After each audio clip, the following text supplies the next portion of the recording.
Hello दोस्तों, my self Manish Kumar Yadav. मैं आज आपको बताऊंगा कि प्लेसेंटा सर्कुलेशंस क्या होता है। यानी कि जो हमारे प्लेसेंटा होते हैं, जो यूट्रस के अंदर जो प्लेसेंटा होता है, जो हमारे जो बेबी होता है, यानी कि यूट्रस के अंदर जो बेबी पाया जाता है उसको, जो मैटरनल को होता है उसको कनेक्ट करके रखता है। तो हम देखते हैं प्लेसेंटल सर्कुलेशंस होता क्या है। सबसे पहले हम देख लेते हैं कि प्लेसेंटा होता क्या है। प्लेसेंटा क्या होता है? प्लेसेंटा एक ऐसा मतलब पार्ट होता है जो कि क्या करता है, हमारे जो बेबी होता है और जो मैटरनल होता है उसका यानी कि उसको क्या करता है, कनेक्ट करके रखता है। और सबसे इसका जो मेन फंक्शन होता है, क्या करता है, जो हमारा बेबी पाया जाता है या जो हमारे जो यूट्रस के अंदर जो बेबी पाया जाता है उसको क्या करता है, प्रोटीन यानी कि न्यूट्रिशन वगैरह प्रोवाइड कराने का इसका जो मेन फंक्शन वो होता है। हम इसमें देख लेते हैं कि जो प्लेसेंटा का सर्कुलेशन होता है कैसे होता है, किस प्रकार होता है, कितने टाइप से होता है। तो हम देख लेते हैं। हेलो दोस्तों, मैं आपको एक बात बताऊँ तो हमारी वीडियो को पूरी देखना, हम लास्ट तक ज़रूर देखना इस वीडियो को। हम चल देखते हैं। सबसे पहले हम देख लेते हैं यूट्रो प्लेसेंटल सर्कुलेशन, यानी कि जो हमारा जो प्लेसेंटा का जो सर्कुलेशन होता है उसके दो भागों में डिवाइड किया था। मैं पहले बता देता हूँ आपको। सबसे पहला आता है यूट्रो प्लेसेंटल सर्कुलेशन। पहली चीज़ क्या होती है, यूट्रो प्लेसेंटल सर्कुलेशन होता है, और दूसरा होता है फीटो प्लेसेंटल सर्कुलेशन। तो हम देखते हैं guys, utero placental circulation. Utero placental circulations क्या होता है, तो हम एक यूट्रो प्लेसेंटल सर्कुलेशंस के बारे में हम आपको बताएंगे। यूट्रो का मतलब क्या होता है, यूट्रस। यूट्रो का मतलब होता है यूट्रस होता है। और जो हमारा ये प्लेसेंटा होता है, प्लेसेंटल माने आपको बता दिया है प्लेसेंटा। सर्कुलेशन का मतलब क्या होता है, ब्लड फ्लो, यानी कि जो ब्लड का जो फ्लो होता है, यानी कि जो ब्लड का जो फ्लो पाया जाता है उसे हम क्या कहते हैं, सर्कुलेशंस के नाम से जानते हैं। तो आपको ये क्लियर होगा कि यूट्रो प्लेसेंटल सर्कुलेशंस क्या होता है। यानी कि जो यूट्रस के अंदर, यानी कि यूट्रस के द्वारा जो प्लेसेंटा को जो सर्कुलेट होता है, ब्लड सर्कुलेट होता है, उसे हम यूट्रो प्लेसेंटल सर्कुलेट कहते हैं। और इसका जो अदर नाम, यानी कि जो अदर नेम होता है जो यूट्रो प्लेसेंटल सर्कुलेशंस का, वो अदर नेम्स क्या होता है, मैटरनल सर्कुलेशन। यानी इसे क्या करते हैं हम, मैटरनल सर्कुलेशंस के नाम से भी इसे हम जानते हैं, या मैटरनल सर्कुलेशन के नाम से इसे कॉल्ड यानी बताया भी जाता है। तो हम देख लेते हैं। हम चलते हैं हमारी जो अगली यानी टॉपिक्स की तरफ। तो placental circulation consist of independent circulation of blood in two system. यानी कि जो प्लेसेंटा का जो सर्कुलेशन होता है वो किससे मिलकर, यानी कंसिस्ट यानी किससे मिलकर बना होता है, टू सिस्टम, यानी कि दो सिस्टम से मिलकर हमारा जो प्लेसेंटा का जो सर्कुलेशन है वो मिलकर बना होता है। वो कौन कौन से सिस्टम हम देख लेते हैं। पहला सिस्टम क्या होता है, यूट्रो प्लेसेंटल सर्कुलेशन, जो मैंने आपको पहले ही बताया है कि यूट्रो प्लेसेंटल सर्कुलेशंस को हम किस नाम से जानते हैं, मैटरनल प्लेसेंटल सर्कुलेशंस के नाम से भी जानते हैं, या मैटरनल सर्कुलेशंस के नाम से भी जानते हैं। और हम दूसरा जो सिस्टम होता है वो देख लेते हैं, feto placental circulation. Feto placental circulations का अदर टाइप्स क्या होता है, फीटल सर्कुलेशन। हम इसे क्या करते हैं, फीटल सर्कुलेशंस के नाम से भी जानते हैं। तो हम सबसे पहले क्या करते हैं फ्रेंड्स, हम सबसे पहले अपना जो पहला सिस्टम है, कि जो यूट्रो प्लेसेंटल सिस्टम है उसको हम देख लें। सॉरी, ये मिस्टेक हो गई, ये प्लेसेंटल यानी कि यूट्रो प्लेसेंटल सिस्टम है, हम उसके बारे में डिस्कस करते हैं कि जो यूट्रो प्लेसेंटल सर्कुलेशन हो तो क्या होता है, कैसे होता है, कितनी इसकी वॉल्यूम होता है, ये सारी चीज़ बताएंगे हम यूट्रो प्लेसेंटल सिस्टम्स के अंदर। तो हम चलते हैं, देखते हैं यूट्रो प्लेसेंटल सिस्टम्स क्या होता है। It is a concern with the circulation of the maternal blood. यानी कि जो यूट्रो प्लेसेंटल सर्कुलेशन होता है, यानी कि हमारा जो यूट्रो प्लेसेंटल सर्कुलेशन होता है वो कंसर्न यानी संबंधित किससे होता है, जो मैटरनल ब्लड होता है ना, इससे क्या होता है, इसके द्वारा जो सर्कुलेशन होता है किसके अंदर। और ये जो मैटरनल ब्लड के साथ जो सर्कुलेट होते हैं ना वो किसके द्वारा, इंटरवेनस स्पेस, यानी इंटरवेनस स्पेस के अंदर क्या होता है, इसका सर्कुलेट होता है। उसके बाद देख लेते हैं, एक मैच्योर प्लेसेंट है जो volume of about 500 ml of the blood. यानी कि एक मैच्योर यानी कि जो एक परिपक्व जो प्लेसेंटा होता है हमारा, यानी कि मैच्योर प्लेसेंटा होता है, उसके अंदर क्या होता है, 500 ml ऑफ ब्लड, यानी कि 500 ml तक क्या होता है, लगभग 500 ml ब्लड क्या पाया जाता है एक मैच्योर प्लेसेंटा के अंदर। उसके बाद देख लेते हैं, उसके बाद हम देख लेते हैं, क्या देखते हैं गाइज, उसके बाद देखते हैं यानी कि 350 ml being occupied in the villi system. यानी कि इसमें से क्या होता है, यानी 500 ml टोटल मैच्योर प्लेसेंटा के अंदर पाया जाता है। उसमें से हम क्या देखते हैं, जो 350 ml जो ब्लड होता है, यानी कि 350 ml होता है वो किसके अंदर होता है, हम दिखा देते हैं आपको, विलाई सिस्टम, यानी कि 300 तो विलाई सिस्टम्स के अंदर होता है। एंड और 150 ml in the intravenous space, इसमें बताया। यानी कि जो मैच्योर परिपक्व जो हमारा जो प्लेसेंटा होता है वो 500 ml रखता था, उसमें से उसको डिवाइडेड किया गया। उसमें क्या बताया कि जो 350 यानी कि 350 ml तो किसके अंदर, विलाई सिस्टम के अंदर पाया जाता है, और 150 किसके अंदर पाया जाता है, इंटरवेनस स्पेस के अंदर पाया जाता है। उसके बाद हम आगे देखते हैं, as the intervenous blood flow at the term is estimated to be 500-600 ml per minute, यानी कि जो इंटरवेनस जो सर्कुलेशन होता है, यानी जो इंटरवेनस के अंदर जो ब्लड फ्लो होता है वो कितना होता है, 500 से 600 ml पर मिनट, यानी जो इंटरवेनस के अंदर जो सर्कुलेशन होता है वो क्या होता है, 500 से 600, यानी कि 500 से 600 ml पर मिनट पाया जाता है। उसके बाद देख लेते हैं विलाई, यानी कि सॉरी ये जो विल है ना, ये विल इसकी जगह क्या था, विलाई, इसकी जगह है विलाई। तो हम देख लेते हैं क्या था, villi depend on the maternal blood, यानी कि जो हमारी जो विलाई होता है, जो विलाई सिस्टम वो किस पर डिपेंड होता है, हमारे मैटरनल ब्लड्स के ऊपर, एंड फॉर देयर न्यूट्रिशन, यानी कि ब्लड की जो मैटरनल का जो ब्लड होता है उसके और उसकी न्यूट्रिशन, इन दोनों के ऊपर क्या होता है, हमारी जो विलाई होती है वो डिपेंड होती है। The pressure with in the intravenous space, यानी कि जो इंटरवेनस स्पेस के ऊपर, यानी कि जो इंटरवेनस स्पेस है हमारा, इसके ऊपर जो प्रेशर पड़ता है वो अबाउट 10 से यानी कि 10 to 15 mm, यानी कि जो 10 to 15 mm of H uterine relaxation, यानी जैसे हमारा जो यूट्रस होता है, यूटेराइन रिलैक्सेशन, यानी कि यूट्रस के रिलैक्सेशन के दौरान क्या करता है, 10 to 15 mm ऑफ एफ का क्या करता है, हमारा प्रेशर पड़ता है। और उसी दौरान जैसे ही हमारा जो यूटेराइन जो कॉन्ट्रैक्ट होगा, यानी कि यूटेराइन का कॉन्ट्रैक्ट होता है, उसमें क्या होता है 30 to 50 mm ऑफ एच जो प्रेशर होता है। तो हम देख लेते हैं कि जो प्रेशर था अपना कितना पड़ता है, जैसे ही हमारा यूटेराइन का जो रिलैक्सेशन होगा उस दौरान तो क्या होगा 10 to 15 mm ऑफ एच का प्रेशर पड़ेगा, और जैसे ही यूटेराइन कॉन्ट्रैक्ट होगा तो उसमें क्या होगा 30 to 15 mm ऑफ एच का क्या करेगा, प्रेशर क्या होगा इसके ऊपर गिरेगा। उसके बाद देख लेते हैं हम इसके अंदर, यानी कि जो यूट्रो सर्कुलेशन है उसके अंदर सेकंड टाइप है आर्टेरियल सर्कुलेशन। आर्टेरियल सर्कुलेशन के अंदर क्या पाया जाता है, about 120 to 200 spiral arteries open into the intervillous space by the basal plate randomly at numerous site, यानी कि इसमें क्या बताया गया, आर्टेरियल सर्कुलेशन के अंदर जो हमारा जो इंटरवेलस स्पेस होता है, इस इंटरवेलस स्पेस के अंदर क्या होता है 120 से लेकर 200 यानी 200 तक जो स्पायरल आर्टरीज होती है ना, उनकी क्या होती है, ओपनिंग होती है, किसके अंदर, इंटरवेलस स्पेस के अंदर इसकी ओपनिंग होती है।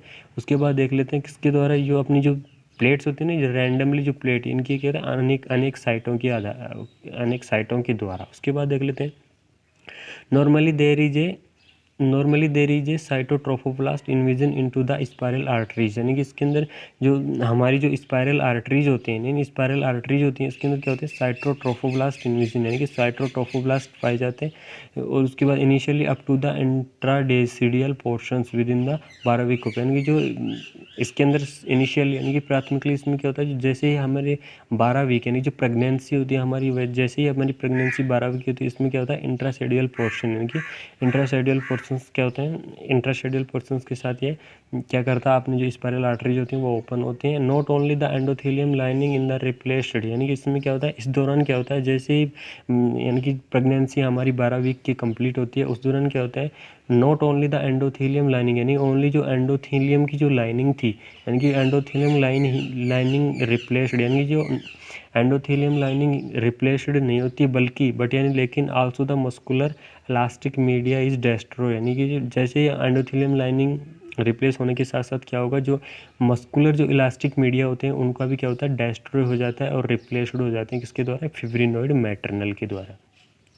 इसमें क्या बताया कि फिब्रिनोइड मैटरनल, यानी जो फिब्रिनोइड जो मैटरनल होता है इसके द्वारा क्या होता है, नो यानी कि जो एंडोथेलियम लाइनिंग होती है वो ही रिप्लेस नहीं होती, उसके यानी एंडोथेलियम लाइनिंग के रिप्लेस के साथ साथ क्या होता है, जो मस्कुलर इलास्टिक मीडिया होते हैं, यानी जो मस्कुलर इलास्टिक मीडिया होते हैं हमारे, ये मस्कुलर इलास्टिक मीडिया भी क्या होते हैं, डेस्ट्रॉयड और रिप्लेस हो जाते हैं।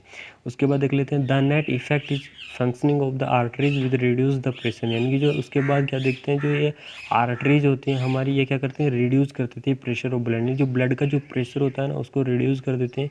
कितना रिड्यूस करते हैं, 70 to 18 mm ऑफ एच, यानी कि 70 to 18 mm ऑफ जी का जो ब्लड, यानी कि टोटल जो प्रेशर होता है हमारा वो कितना पड़ता है, 70 to 80 mm ऑफ एच पड़ता है। तो इस जो ये ब्लड प्रेशर पड़ता है, यानी कि 70 to 18 mm, इससे क्या करते हैं, इससे कम कर देते हैं, इसको रिड्यूस कर देते हैं, और इट रीच द इंटरवेंस, और ये क्या करते हैं किसके लिए, यानी कि जो ये प्रेशर होता है इसे किस कारण से इस प्रेशर को कम करते हैं, कि जो हमारा जो प्रेगनेंसीज के दौरान जो सर्कुलेशंस होता है वो कहाँ तक पहुँचे, इंटरवेनस स्पेस तक पहुँच जाए, इसके लिए हम ये क्या करते हैं, प्रेशर्स को क्या करते हैं, कम कर देते हैं।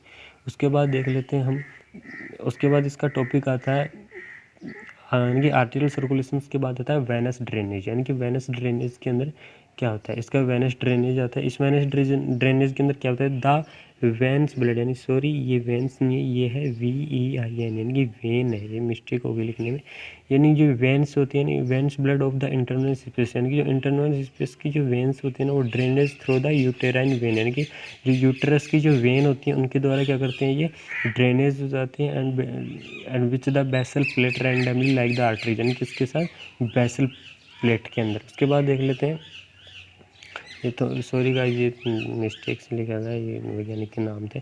उसके बाद देख लेते हैं circulation in the internal space, यानी कि इसका जो मेन टॉपिक आता है वो क्या होता है, इंटरविनस स्पेस, यानी कि जो इंटरविलस स्पेस होता है इसके अंदर इसका सर्कुलेशन कैसे होता है। तो इसको हम डायग्राम्स के द्वारा समझेंगे। तो हम चलते हैं, जैसे ही हम देख लेते हैं एक डायग्राम, इस डायग्राम में क्या बताया गया है मैं आपको एक एक बता देता हूँ। इस डायग्राम्स के अंदर देखिए दोस्तों, सबसे पहली चीज़ आपको मैं बताऊंगा क्या है, यानी कि यूटेराइन यानी अम्बिलिकल आर्टरीज कौन सी हैं, अम्बिलिकल वेन कौन सी हैं, मैटरनल वेन कौन सी हैं, मैटरनल आर्टरीज कौन सी हैं, इन चीज़ के बारे में बता देता हूँ आपको।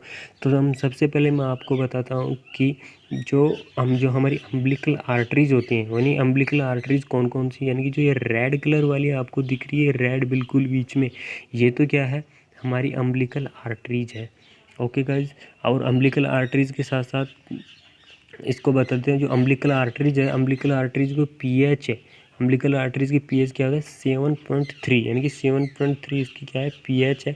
उसके बाद इसका जो ऑक्सीजन्स का लेवल होता है, यानी कि पोस्टर ऑक्सीजन्स का लेवल, यानी कि किसके अंदर, अम्बिलिकल आर्टरीज के अंदर, ये क्या है 20 से 25 mmHg क्या होता है इसका ऑक्सीजन, और CO2 लेवल क्या होता है 50 to 55 mmHg क्या होता है इसका, ये बताएगा। उसके बाद देख लेते हैं, उसके बाद हम अगला चलते हैं, कौन सा, हमारी जो अम्बिलिकल आर्टरीज हो गई। उसके बाद देखते हैं अम्बिलिकल वेन। अम्बिलिकल वेन कौन सी होती है, ये जो ब्लू कलर की दिख रही है, एक इधर और एक इधर, ये ब्लू कलर की दिख रही है, ये दोनों क्या होते हैं, अम्बिलिकल वेन होती हैं। और इन अम्बिलिकल वेन के अंदर क्या होता है, इसकी जो अम्बिलिकल वेन होती है इसकी पीएच क्या होती है 7.4, यानी 7.4 इसकी पीएच होती है। इसमें ऑक्सीजन की मात्रा कितनी होती है 30 to 35 mmHg इसमें ऑक्सीजन लेवल होता है, और कार्बन CO2 लेवल क्या होता है 40 to 45 mmHg होता है। उसके बाद देख लेते हैं, हम अगली तरफ चलते हैं डायग्राम्स के अंदर। सबसे पहले ये ग्रीन कलर दिख रहा है आपको, ये पूरा एक ग्रीन कलर क्या होती है, एक कोरियोनिक प्लेट, यानी इस ग्रीन कलर को हम कहते हैं कोरियोनिक प्लेट होते हैं। और इन कोरियोनिक प्लेट हमें पता है कि कोरियोनिक प्लेट के अंदर क्या होता है, अनेक स्टीम विलाई निकलती हैं। तो ये स्टीम विलाई हम आपको इन कोरियोनिक प्लेट के द्वारा, देखिए ये स्टीम विलाई निकल रही है, ये स्टीम विलाई निकल रही है, ये क्या होते हैं, ये इनकी स्टीम विलाई होती हैं। उसके बाद हम अगली तरफ चलते हैं, अगले जो डेसिडुअल जो सेप्टम होता है, यानी कि ये देखिए ये क्या होता है, एक डेसिडुअल सेप्टम पाया जाता है इसके अंदर। उसके बाद देख लेते हैं हम सबसे बड़ी चीज़ क्या देखते हैं इस डायग्राम्स के अंदर, अम्बिलिकल आर्टरीज और अम्बिलिकल वेन के बारे में हमने डिस्कस कर लिया है। अब उसके बाद देख लेते हैं maternal when and maternal arteries. तो हमें दिखा दें, जैसे यानी कि ये ब्लू कलर दिख रही है आपको, एक तो ये और एक ये ब्लू कलर क्या होती है मैटरनल वेन, यानी कि ये दोनों क्या होते हैं, ये दोनों अटैच होके, और ये क्या होते हैं मैटरनल वेन, ये दोनों अलग अलग क्या होते हैं मैटरनल वेन होती हैं, यानी कि मदर्स की वेन होती है। इसके अंदर क्या होता है, जो मदर्स की वेन होती है इसकी पीएच मैं आपको बता देता हूँ, यानी कि मैटरनल वेन की जो पीएच होती है 7.3 होती है। इसके अंदर जो O2 की लेवल होती है वो 40 mmHg होती है, और CO2 का लेवल क्या होता है 40 to 50 mmHg होता है।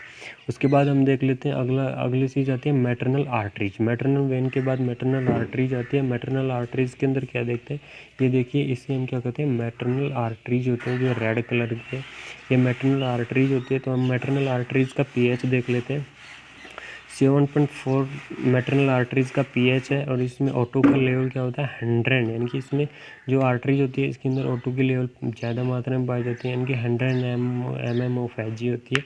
और जो CO2 लेवल होता है, इसका जो CO2 लेवल होता है क्या होता है 30 to 50 mmHg इसका क्या होता है CO2 लेवल होता है। ये क्या था, जो इंटरनल सर्कुलेशन है, जो इंटरनल सर्कुलेशन था उसका क्या था डायग्राम, यानी इस प्रकार से इंटरनल सर्कुलेशन होता है, और इसके अंदर इन चीज़ों के द्वारा इंटरनल सर्कुलेशन पाया जाता है। इसके बाद देख लेते हैं मायोमेट्रियम। मायोमेट्रियम क्या होता है, जो हमारा यूट्रस होती है, यूट्रस की जो इनर लेयर होती है उसे हम क्या करते हैं मायोमेट्रियम के नाम से, सॉरी जो मीडियम लेयर होती है ना, मिडिल लेयर, उसको हम क्या करते हैं मायोमेट्रियम के नाम से जानते हैं। उसके बाद देख लेते हैं इसके अंदर यानी इंटरनल सर्कुलेशन के अंदर क्या होता है। आर्टरीज ब्लड यानी कि जो आर्टरियल जो ब्लड होता है वो कहाँ एंटर करता है, स्पेस यानी जो इंटरनल स्पेस होता है उसके अंदर क्या करता है, ये एंट्री करता है। उसके बाद क्या करते हैं, और जैसे ही ये जो हमारा ब्लड होता है ये इंटरनल स्पेस के अंदर प्रेशर यानी कि प्रेशर के द्वारा क्या करेगा, इसके अंदर एंटर करेगा, और जैसे ही एंटर करेगा तो ये कहाँ पहुँच जाएगा, it reach the chorionic plate, और ये कोरियोनिक प्लेट तक क्या होता है, पहुँच जाता है। उसके बाद देख लेते हैं जैसे ही ब्लड कोरियोनिक प्लेट तक पहुँचेगा तो ये विल नहीं है, सॉरी ये क्या है, विलाई, विलाई। फिर क्या कह रहा है, villi help in mixing and slowing of the blood flow, यानी कि जो विलाई यानी जो स्टीम विलाई होता है इसके द्वारा क्या होता है, ब्लड का जो होता है मिक्सिंग हो जाता है, यानी ब्लड को मिक्स किया जाता है, स्लोइंग ऑफ जो और जो ब्लड का फ्लो होता है उसको क्या करता है, थोड़ा स्लो कर जाता है।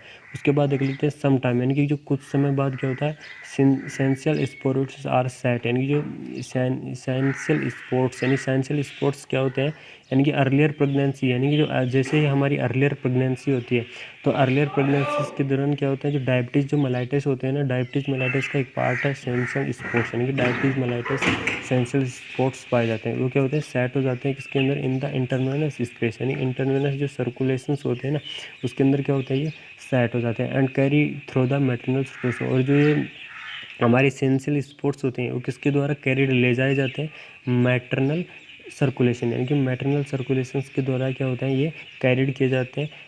और जैसे ही ये मैटरनल सर्कुलेशंस के द्वारा कैरी किए जाएंगे तो ये कहाँ तक पहुँचा दिए जाएंगे, लंग्स के अंदर इसे इन्हें पहुँचा दिया जाता है। उसके बाद देख लेते हैं about 1 lakh essential sports circulate in maternal blood in two 24 hours, यानी कि जो 24 हावर्स के अंदर, यानी कि 24 हावर्स के अंदर लगभग जो मैटरनल ब्लड के अंदर जो ये स्पोर्ट्स जाते हैं, कितने जाते हैं, 1 लाख, यानी कि 1 लाख स्पोर्ट्स सर्कुलेट हो जाते हैं 24 हावर्स के अंदर। उसके बाद देख लेते हैं short circuit of the arterial blood into the neighbouring venous channel is prevented by increase pressure of the endometrial arteries, यानी जैसे ही हम एंडोमेट्रियल आर्टरीज के प्रेशर्स को हम इंक्रीज करेंगे, यानी कि जैसे ही हम एंडोमेट्रियल आर्टरीज के प्रेशर्स को बढ़ा देंगे तो ये एंडोमेट्रियल आर्टरीज का प्रेशर क्या काम करता है, जो शॉर्ट सर्किट जो आर्टेरियल ब्लड होता है ना वो क्या करता है, वेनस चैनल के अंदर जाने से क्या करता है, प्रिवेंट कर देता है, यानी इसके अंदर जाने से क्या होता है, ये इसके अंदर जाने से इसे प्रिवेंट यानी रोक देता है।